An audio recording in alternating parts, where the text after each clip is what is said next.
새벽 5시 휴대폰 알람이 울리기도 전에 박미연의 눈이 떠졌습니다. 46세의 나이에도 몸의 밴 습관은 변하지 않았습니다. 좁은 반지하 원룸의 작은 창문으로 스며드는 미약한 빛이 그녀의 주름진 얼굴을 어루만졌습니다. 거울에 비친 자신의 모습을 보며 미연은 언제부터인가 어머니를 닮아간 자신을 발견했습니다. 거칠어진 손, 굽은 어깨, 그리고 깊게 패인 주름 속에는 20년간의 고단한 세월이 고스란히 새겨져 있었습니다. 벽시계가 가리키는 시간을 확인한 미연은 조용히 몸을 일으켰습니다. 옆방에서 자고 있는 아들 성민이를 깨우지 않으려 발소리를 죽였습니다. 부엌 한쪽에 놓인 낡은 전기밥솥에서 어젯밤에 지어둔 밥에서 김이 모락모락 올라왔고 시큼한 김치 냄새와 함께 단조로운 아침의 공기가 방 안을 가득 채웠습니다. 미연은 플라스틱 도시락통에 밥과 김치, 그리고 어제 마트에서 할인받은 계란 하나로 만든 계란말이를 정성스럽게 담았습니다. 거울 앞에서 헝클어진 머리를 정리하며 미연은 문득 20년 전 그날을 떠올렸습니다. 남편 최정우가 다른 여자와 집을 나간 그날, 미연은 두 살배기 성민이를 안고 하루 종일 울었습니다. 정우는 차가운 목소리로 마지막 말을 남겼습니다. 그 아이는 자신의 자식이 아니라는 잔인한 거짓말과 함께 말입니다. 그 순간 미연의 세상은 무너졌지만 아들을 바라보는 순간 새로운 다짐이 솟아났습니다. 혼자서라도 이 아이를 반드시 훌륭하게 키우겠다는 철저한 의지였습니다. 청소용품을 담은 낡은 가방을 메고 집을 나서는 미연의 뒷모습은 굽었지만 결코 굴복하지 않은 의지를 보여주었습니다.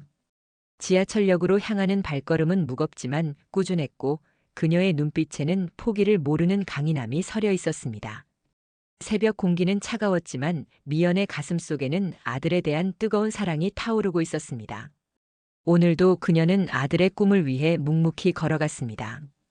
때로는 눈물이 뺨을 적셨지만 그 눈물조차 아들을 향한 사랑의 증표였습니다. 일터로 향하는 지하철 안에서 미연은 가방 속 깊숙이 간직한 성민이의 어릴 적 사진을 꺼내보았습니다. 해맑게 웃고 있는 아들의 모습을 보며 그녀는 조용히 다짐했습니다. 언젠가는 이 모든 고생이 보상받는 날이 올 것이라고, 그리고 그때가 되면 자신을 버린 남자를 후회하게 만들어주겠다고 말입니다. 미연의 손가락이 사진을 어루만지는 순간 그녀의 눈에서 한 방울의 눈물이 떨어졌습니다. 그것은 슬픔의 눈물이 아니라 희망을 품은 어머니의 간절한 기도였습니다.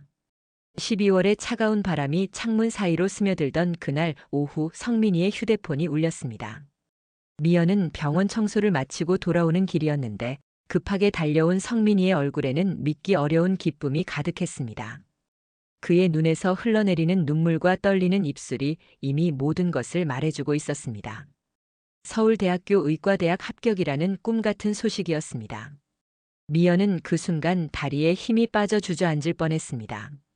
20년간 품어온 꿈이 현실이 되는 순간이었습니다. 그녀의 가슴 속에서는 터져나올 듯한 기쁨과 함께 지난 세월의 모든 아픔이 한꺼번에 밀려왔습니다. 새벽마다 일어나 청소하던 빌딩들, 밤늦게까지 식당에서 설거지하던 손, 병원에서 환자들을 돌보며 흘렸던 땀과 눈물, 모든 것이 이 순간을 위한 것이었습니다. 동네 골목길에 합격 소식이 퍼지자 평소 미연을 무시하던 사람들조차 축하를 건넸습니다. 구멍가게 할머니는 공짜로 음료수를 주었고 옆집 아주머니는 처음으로 미연을 따뜻하게 바라보았습니다. 하지만 미연의 마음 한구석에는 복잡한 감정이 일렁였습니다. 지금까지 자신들이 보인 냉대와 무시는 어디 갔는지, 사람들의 변하는 태도가 씁쓸하면서도 한편으로는 통쾌했습니다. 그날 밤 미연은 성민이와 단둘이 앉아 라면을 끓여 먹으며 조용히 눈물을 흘렸습니다. 그동안 먹고 싶어도 참았던 고기 대신 계란 하나를 더 넣은 라면이었지만 그 어떤 진수성찬보다도 달콤했습니다. 성민이는 어머니의 거친 손을 잡고 고마움을 표현했고 미연은 그 따뜻함에 더욱 울컥했습니다. 이제 정말로 끝이 보이는 것 같았습니다. 하지만 현실은 그리 호락호락하지 않았습니다. 다음 날 아침 미연은 등록금과 생활비를 계산해보며 막막함을 느꼈습니다.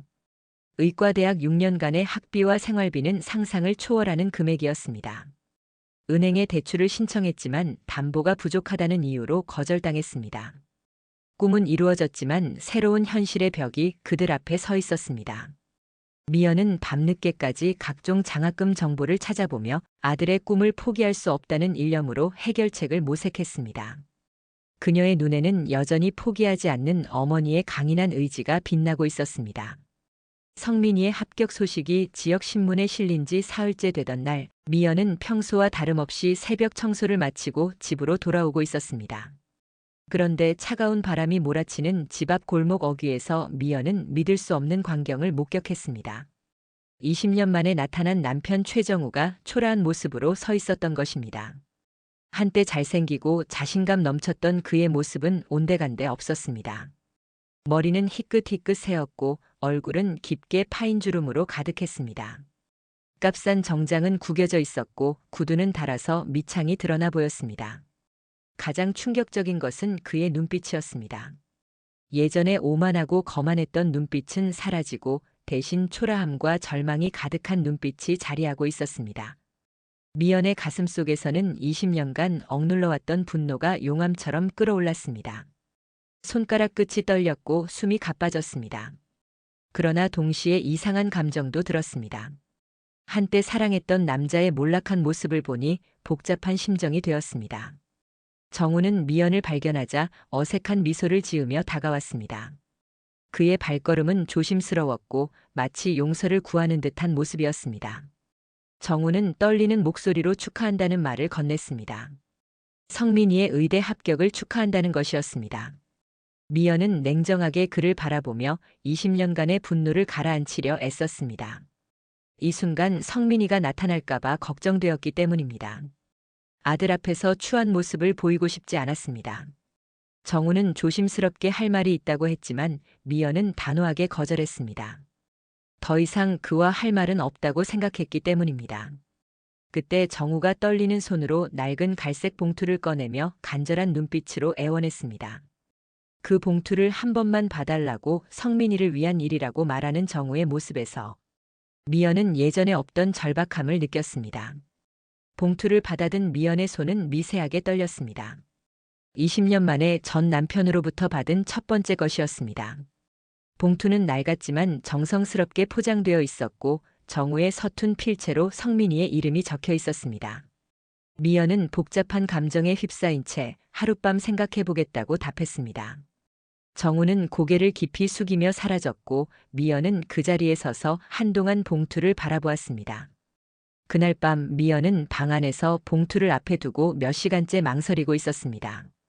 작은 스탠드 불빛 아래서 봉투는 마치 판도라의 상자처럼 보였습니다. 성민이는 도서관에서 공부하고 있어 집에 혼자 있던 미연은 마침내 봉투를 열었습니다. 봉투 안에서 나온 것들을 보는 순간 미연의 세상은 다시 한번 뒤바뀌었습니다. 첫 번째는 DNA 검사서였습니다. 성민이와 최정우가 친부자 관계라는 명확한 결과가 적혀 있었습니다. 20년 전 정우가 했던 잔인한 말이 거짓이었음이 과학적으로 증명된 순간이었습니다. 미연의 가슴 속에서는 분노와 안도감이 뒤섞여 일어났습니다. 왜 그는 그런 거짓말을 했을까요? 아들을 버리기 위한 핑계였을까요? 두 번째 문서는 더욱 충격적이었습니다. 그것은 한국종합상사라는 대기업의 족보와 상속 관련 서류였습니다. 최정우가 그 회사 창업주의 손자라는 내용이었습니다. 미연은 눈을 의심했습니다. 가난한 집안에서 자란 줄 알았던 정우가 재벌가에 숨겨진 후계자라니 도저히 믿을 수 없는 일이었습니다. 서류에 따르면 창업주는 정우의 할아버지였고 정우의 아버지는 어떤 이유로 집안과 연을 끊고 평범하게 살았다고 되어 있었습니다. 세 번째는 최정우가 직접 쓴 편지였습니다. 떨리는 글씨로 쓰인 그 편지에서 정우는 자신이 최근에야 이 모든 진실을 알게 되었다고 고백했습니다. 20년 전에는 자신도 모르고 있었던 사실이라고 했습니다. 그리고 지금 자신은 큰 병을 앓고 있으며 성민이에게 물려줄 유산이 있다고 적혀 있었습니다. 편지의 마지막 부분에는 진심 어린 사과의 말이 적혀 있었습니다. 미연은 밤새 이 문서들을 들여다보며 복잡한 감정에 휩싸였습니다. 그동안 품어온 원망과 분노, 그리고 갑작스럽게 드러난 진실 사이에서 혼란스러웠습니다. 정우의 말이 사실이라면 성민이는 재벌가의 정당한 상속자가 되는 것입니다. 하지만 동시에 의심도 들었습니다. 혹시 이 모든 것이 정교한 거짓말은 아닐까요? 새벽이 되어서야 성민이가 집에 돌아왔습니다. 미연은 모든 것을 아들에게 털어놓았습니다. 성민이는 놀라워했지만 의외로 차분한 반응을 보였습니다. 그는 아버지든 아니든 상관없다고 말했습니다. 지금까지 자신을 키워준 어머니만이 진짜 가족이라고 했습니다. 그 말에 미연은 또다시 눈물을 흘렸습니다. 아들의 성숙함과 따뜻한 마음에 감동받았기 때문입니다. 하지만 성민이도 내심으로는 이 기회를 통해 어머니의 고생을 덜어드리고 싶다는 생각을 하고 있었습니다. 다음 날 오전 미연과 성민이는 정우가 머물고 있다는 작은 여인숙을 찾아갔습니다. 여인숙 복도에는 곰팡이 냄새가 진동했고 형광등은 깜빡거리고 있었습니다. 한때 자신 있고 거만했던 남자가 이런 곳에서 지낸다는 사실이 미연에게는 복잡한 감정을 불러일으켰습니다. 정우는 그들을 보자 반가워하면서도 어색해했습니다. 정우의 방은 비좁았고 낡은 가구들로 가득했습니다. 그는 더 많은 서류들을 꺼내 보여주었습니다. 한국종합상사의 주식증서, 토지등기부 등본, 그리고 창업주의 유언장 사본까지 있었습니다. 미연은 여전히 의심스러웠지만 서류들의 정교함과 일관성에 점차 설득되어 갔습니다. 정우는 자신이 어떻게 이 진실을 알게 되었는지 자세히 설명했습니다. 몇 달 전 정우는 간암 진단을 받았습니다. 병원에서 혈액형 검사를 하던 중 우연히 자신의 출생 기록에 이상한 점을 발견했습니다. 그것이 계기가 되어 사설 탐정을 고용해 자신의 출생 비밀을 파헤치기 시작했고 놀라운 진실을 알게 된 것입니다. 그의 아버지는 젊은 시절 집안의 엄격한 관습에 반발해 가출했고 평생 자신의 정체를 숨기고 살았던 것입니다. 정우는 또한 변호사를 통해 확인한 법적 절차에 대해서도 설명했습니다. 한국종합상사의 창업주는 이미 오래전에 세상을 떠났지만 그의 유언장에는 정당한 혈족이 나타나면 상속을 받을 수 있다는 조항이 있었습니다. 현재 회사를 운영하고 있는 정우의 이복 형제들은 이 사실을 숨기고 있었지만 법적으로는 성민이가 가장 강력한 상속권을 가지고 있다는 것이 변호사의 견해였습니다. 미연은 이 모든 이야기를 들으며 여전히 혼란스러웠습니다. 20년간 원망했던 남자가 사실은 자신도 몰랐던 희생자였을 수도 있다는 생각이 들었기 때문입니다. 하지만 동시에 아직도 그를 완전히 믿을 수는 없었습니다. 너무나 갑작스럽고 극적인 반전이었기 때문입니다. 성민이는 의외로 차분하게 상황을 받아들였습니다. 그는 DNA 검사 결과를 다시 한번 독립적으로 확인해 보자고 제안했습니다. 또한 변호사와 직접 만나 법적 절차에 대해 정확히 알아보자고 했습니다. 성민이의 신중하고 현명한 태도에 미연은 안심했습니다. 아들이 이 상황을 지혜롭게 헤쳐나갈 것이라는 확신이 들었습니다. 그날 저녁 세 사람은 오랜만에 함께 저녁을 먹었습니다. 값싼 중국집이었지만 20년 만에 가족이 함께하는 식사였습니다. 정우는 그동안의 후회와 아픔을 조심스럽게 털어놓았고 미연은 여전히 경계심을 늦추지 않으면서도 점차 마음을 열어가고 있었습니다. 성민이는 두 사람 사이에서 균형을 잡으며 상황을 지켜보고 있었습니다. 성민이의 상속권 소식이 한국종합상사에 전해지자 정우의 이복 형제들이 급히 움직이기 시작했습니다. 회사의 실질적 경영권을 쥐고 있던 큰형 최정식과 둘째 최정민, 그리고 그들의 자녀들까지 총 출동했습니다. 이들은 수십 년간 회사를 자신들의 소유물처럼 여기며 호화롭게 살아왔는데 갑자기 나타난 정당한 상속자 때문에 모든 것을 잃을 위기에 처한 것입니다. 어느 날 오후 미연이 일을 마치고 집에 돌아오자 검은색 고급 승용차들이 동네 골목에 줄지어 서 있었습니다. 평소에는 볼 수 없는 광경이었습니다. 집 앞에는 정장을 차려입은 사람들이 서 있었고 그들의 표정은 사납고 오만했습니다. 미연은 본능적으로 위험을 감지했지만 피할 수 없었습니다. 가장 앞에 서 있던 여성이 미연에게 다가왔습니다. 그녀는 최정식의 아내 김여진이었습니다. 명품 옷으로 치장한 그녀의 얼굴에는 경멸과 분노가 가득했습니다. 김여진은 미연을 위아래로 훑어보며 비웃는 표정을 지었습니다. 청소부 출신이 무슨 재벌가 며느리 행세를 하느냐며 독설을 퍼부었습니다. 그녀의 목소리는 날카롭고 모욕적이었습니다. 최정식과 최정민도 나타나 미연을 압박했습니다. 그들은 정우가 정신 상태가 온전하지 않다며 그의 모든 주장이 허황된 망상이라고 주장했습니다. 또한 성민이가 정말 정우의 아들인지 의심스럽다며 DNA 검사 결과도 조작되었을 가능성이 있다고 했습니다. 이들의 공격은 조직적이고 치밀했습니다. 가장 충격적인 것은 이들이 미연의 과거를 낱낱이 조사해왔다는 사실이었습니다. 그들은 미연이 어떤 일을 해왔는지, 어디서 살았는지, 심지어 성민이의 학교 성적까지 모두 알고 있었습니다. 김여진은 특히 독한 말로 미연을 공격했습니다. 졸지에 나타난 촌놈들이 재벌가의 기생충처럼 달라붙으려 한다며 모욕했습니다. 이들은 또한 법적 대응을 예고했습니다. 정우의 정신 감정을 요구하고 상속 무효 소송을 제기하겠다고 위협했습니다.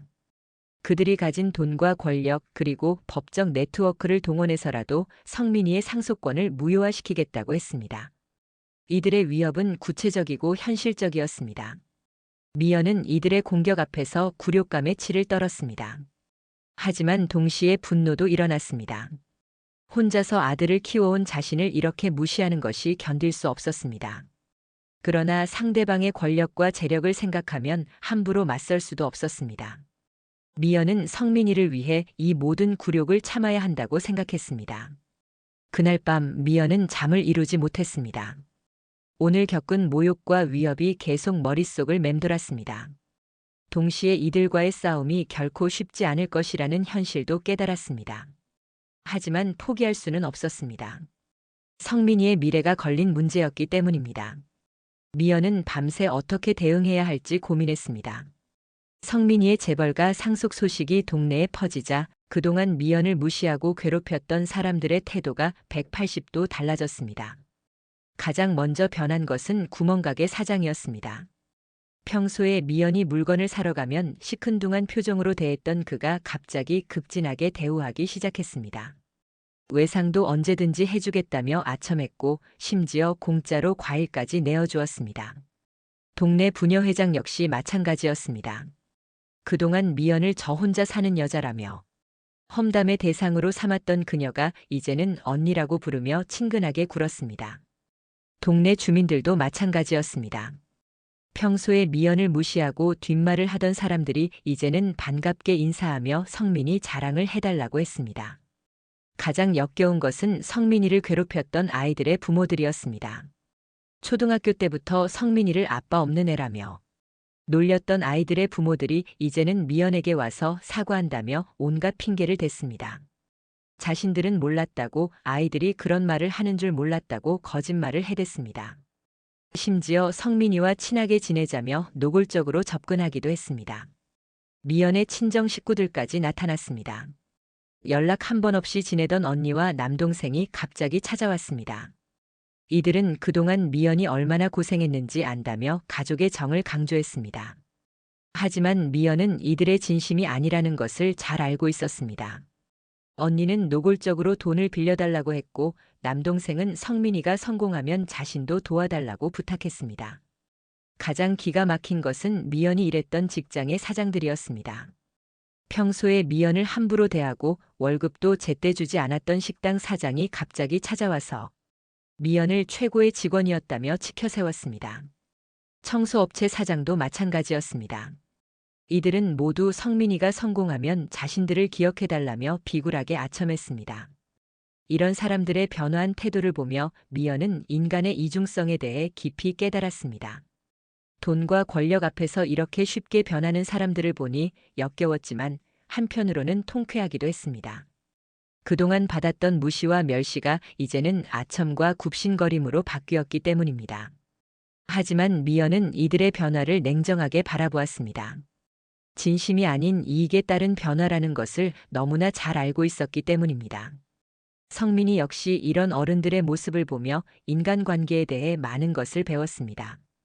진짜 어려울 때 도와주는 사람과 성공했을 때 다가오는 사람의 차이를 명확히 구분할 수 있게 되었습니다. 미연은 이 모든 상황을 지켜보며 성민이에게 중요한 교훈을 주었습니다. 사람을 판단할 때는 그 사람이 어려울 때 어떻게 행동했는지를 봐야 한다고 가르쳤습니다.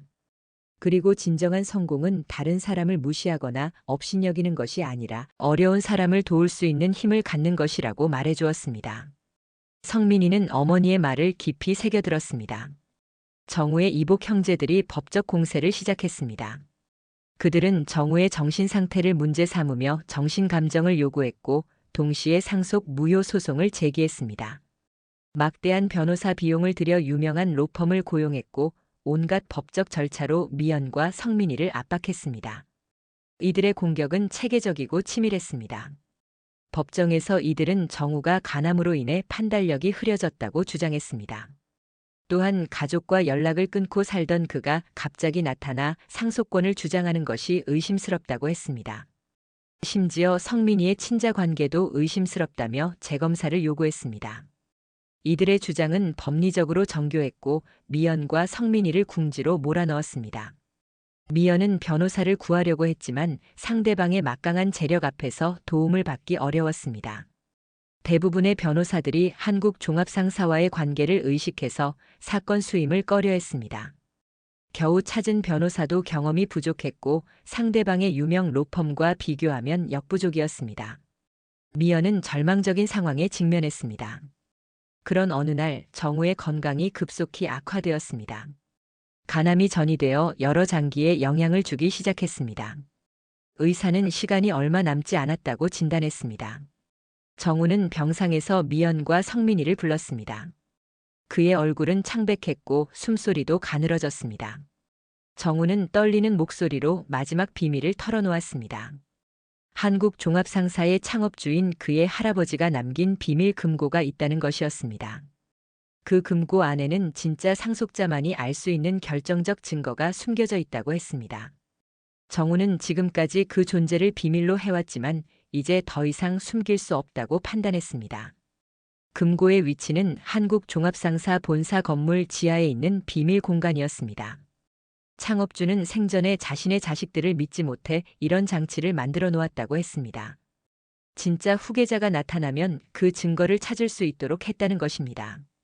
정우는 금고를 여는 방법과 비밀번호를 미연에게 알려주었습니다. 가장 놀라운 것은 비밀번호였습니다. 그것은 바로 성민이의 생년월일이었습니다. 창업주는 마치 성민이의 탄생을 예견한 듯 그 날짜를 비밀번호로 설정해 놓았습니다. 정우는 이것이 우연의 일치가 아니라 운명이라고 믿었습니다. 그는 마지막 숨을 거두기 전에 미연에게 성민이를 부탁한다는 말을 남겼습니다. 정우가 세상을 떠난 후 미연은 깊은 슬픔에 빠졌습니다. 20년간 원망했던 남자였지만 마지막에는 진심으로 가족을 사랑했다는 것을 알 수 있었기 때문입니다. 성민이 역시 아버지의 죽음을 슬퍼했습니다. 비록 함께한 시간은 짧았지만 아버지의 사랑을 느낄 수 있었기 때문입니다. 이제 미연과 성민이에게는 마지막 희망인 비밀 금고만이 남아 있었습니다. 정우의 장례식이 치러진 후 미연과 성민이는 그가 알려준 비밀 금고를 찾아 나섰습니다. 한국 종합상사 본사 건물은 거대했고 보안도 삼엄했습니다. 하지만 정우가 알려준 비밀 통로를 이용하면 접근할 수 있었습니다. 건물 뒤편의 오래된 출입구가 바로 그 통로였습니다.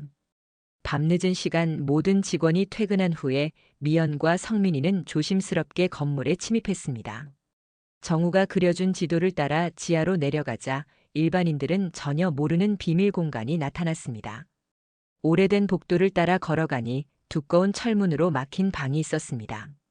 그 문 앞에는 낡은 금고가 서 있었습니다. 미연은 떨리는 손으로 성민이의 생년월일을 입력했습니다. 딸깍 소리와 함께 금고 문이 열렸습니다. 그 순간 미연과 성민이의 가슴은 두근거렸습니다. 20년간의 고생과 최근의 모든 시련이 이 순간으로 귀결되는 것 같았습니다. 금고 안에는 상상을 초월하는 것들이 들어 있었습니다. 첫 번째는 창업주가 직접 쓴 진짜 유언장이었습니다. 그 유언장에는 명확하게 정우와 그의 후손이 회사의 진짜 상속자라고 명시되어 있었습니다. 또한 현재 회사를 운영하고 있는 다른 자식들은 단지 관리인 역할일 뿐이라고 적혀 있었습니다. 두 번째는 한국 종합상사 지분 60%에 해당하는 주식 증서였습니다. 이 주식들은 지금까지 비밀로 보관되어 있었기 때문에 아무도 그 존재를 알지 못했습니다. 이 주식만으로도 성민이는 회사의 최대 주주가 되는 것이었습니다. 주식의 가치는 수천억 원에 달했습니다. 세 번째는 가장 충격적인 발견이었습니다. 그것은 정우의 이복 형제들이 지난 20년간 저질러온 횡령과 탈세의 모든 증거였습니다. 창업주는 생전에 이미 자신의 자식들이 회사 돈을 빼돌리고 있다는 것을 알고 있었고 모든 증거를 수집해 두었던 것입니다. 이 증거들은 그들을 감옥에 보낼 수 있을 만큼 결정적이었습니다. 미연은 이 모든 증거들을 보며 감격했습니다. 모든 고생이 마침내 보상받는 순간이었습니다. 동시에 창업주의 깊은 통찰력에 감탄했습니다. 그는 이미 오래전부터 자신의 자식들이 타락할 것을 예견하고 진짜 후계자가 나타나기를 기다렸던 것입니다. 다음 날 미연은 이 증거들을 가지고 유명한 변호사 사무실을 찾아갔습니다. 증거를 본 변호사는 깜짝 놀라며 이 사건이 한국 재계를 뒤흔들 대형 사건이 될 것이라고 예측했습니다. 이제 상황은 완전히 역전되었습니다. 공격자와 수비자의 역할이 바뀐 것입니다. 미연은 그동안 쌓인 모든 분노와 한을 이 순간에 쏟아낼 준비를 했습니다. 법정에서 진실이 공개되는 순간 한국 종합상사 이복 형제들의 얼굴은 창백하게 변했습니다. 창업주의 진짜 유언장과 주식 증서 그리고 그들의 범죄 증거가 모두 공개되었기 때문입니다. 지금까지 자신들이 정당한 상속자라고 우기던 그들의 주장은 한순간에 무너졌습니다. 법정은 충격과 경악으로 가득했습니다. 김여진을 비롯한 이복 형제들은 절망에 빠졌습니다. 그들이 지난 20년간 저질러온 횡령과 탈세가 모두 밝혀졌기 때문입니다. 회사 자금을 개인 용도로 사용한 것, 해외 차명 계좌로 돈을 빼돌린 것, 각종 탈세 행위까지 모든 것이 증거와 함께 공개되었습니다. 검찰은 즉시 이들에 대한 수사에 착수했습니다. 최정식은 횡령죄와 탈세죄로 15년형을 선고받았습니다. 최정민은 12년형을 받았고 김여진은 사기죄까지 추가로 발각되어 10년형을 선고받았습니다. 그들의 자녀들도 공범으로 처벌받았고 모든 재산은 환수되었습니다. 한때 화려했던 재벌가 일가족이 하루아침에 몰락한 것입니다. 성민이는 법원의 판결에 따라 한국 종합상사의 최대 주주가 되었습니다. 그가 가진 지분은 60%에 달했고 회사의 모든 중요한 결정을 내릴 수 있는 권한을 갖게 되었습니다. 회사의 가치는 수조 원에 달했고 성민이는 하루아침에 한국 최고의 부자 중 한 명이 되었습니다. 미연은 이사회 의장에 취임했습니다. 청소부로 일했던 그녀가 이제는 대한민국 최고 기업의 최고 경영진이 된 것입니다. 첫 이사회에서 미연은 과거 자신을 무시했던 모든 사람들에게 조용하지만 강력한 메시지를 전했습니다. 진정한 성공은 다른 사람을 업신여기는 것이 아니라 어려운 사람을 도울 수 있는 힘을 갖는 것이라고 말했습니다. 미연을 과거에 괴롭혔던 모든 사람들이 용서를 구하러 왔습니다. 동네 사람들, 직장 상사들, 심지어 친정 식구들까지 모두 무릎을 꿇고 사과했습니다. 하지만 미연은 냉정하게 그들을 외면했습니다. 진심이 아닌 이익을 위한 사과는 받아들일 수 없다고 했습니다. 진정으로 어려웠을 때 도와준 극소수의 사람들만을 기억하겠다고 선언했습니다. 성민이는 의대를 졸업한 후 가난한 사람들을 위한 무료 병원을 세웠습니다. 또한 어려운 환경에서 공부하는 학생들을 위한 장학재단도 설립했습니다. 그는 어머니가 겪었던 고생을 다른 사람들이 겪지 않도록 하겠다고 다짐했습니다. 미연은 아들의 이런 마음가짐을 보며 진정한 교육의 성과를 느꼈습니다. 미연은 20여 년간 살았던 그 비참한 반지하 원룸을 다시 찾았습니다. 이제는 최고급 펜트하우스에 살고 있지만 과거를 잊지 않기 위해서였습니다. 좁고 어두웠던 그 공간을 바라보며 미연은 감격의 눈물을 흘렸습니다. 하늘을 올려다보며 미연은 조용히 다짐했습니다. 이제 자신에게 주어진 권력과 재력을 올바르게 사용하겠다고, 그리고 어려운 사람들을 도우며 살아가겠다고 말입니다. 성민이와 함께 걸어가는 미연의 뒷모습은 진정한 승리자의 품격을 보여주었습니다. 20년간의 고난 끝에 얻은 이 승리는 단순한 복수가 아니라 고난을 극복하며 바르게 살아온 보답이었습니다. 네. 오늘 이야기는 어떠셨나요? 오늘 이야기를 듣고 어떻게 생각하시는지 어머님, 아버님의 생각을 댓글로 공유해 주세요. 또한 좋아요, 구독, 알람 설정을 통해 앞으로도 따뜻한 정을 나눌 수 있게 함께 해주세요. 어머님, 아버님의 삶의 지혜와 경험을 나눌 수 있는 통로가 되겠습니다. 저는 또 다른 사연으로 찾아뵙겠습니다. 감사합니다.